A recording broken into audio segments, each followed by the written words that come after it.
முருகப்பெருமானை எங்கு நினைத்தாலும் அந்த இடத்திலே முருகப்பெருமானை எழுந்தருளச் செய்கின்ற ஆற்றல் இந்த கந்த சஷ்டி கவசத்துக்கு உண்டு.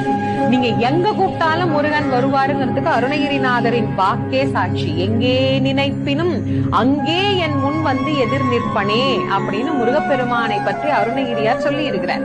அப்போ எங்க வேணாலும் முருகனை கூப்பிடலாம். முருகா, இந்த இடத்துல எனக்கு ஒரு பிரச்சனை, நீதான் வந்து காப்பாத்தணும்னா அந்த இடத்திற்கு முருகனை வரவழைக்கும் தாரக மந்திரமாக இந்த கந்த சஷ்டி கவசம் நமக்கு பயன்படுகிறது. இத கந்த சஷ்டி கவசத்திலேயே நாம பார்க்கலாம். வர வர வேலாய் யுதனார் வருக, வருக வருக மயிலோன் வருக, இந்திரன் முதலா எண்டிசை போற்ற மந்திர வடிவேல் வருக வருக, வாசவன் மருகா வருக வருக அப்படின்னு எப்படியெல்லாம் முருகன் வரணும் அப்படின்னு வர்ணித்து அழைக்க கூடியதாக இது அமைந்திருக்கு. ஆக முதல்ல இது முருகனை நம்மிடத்தில்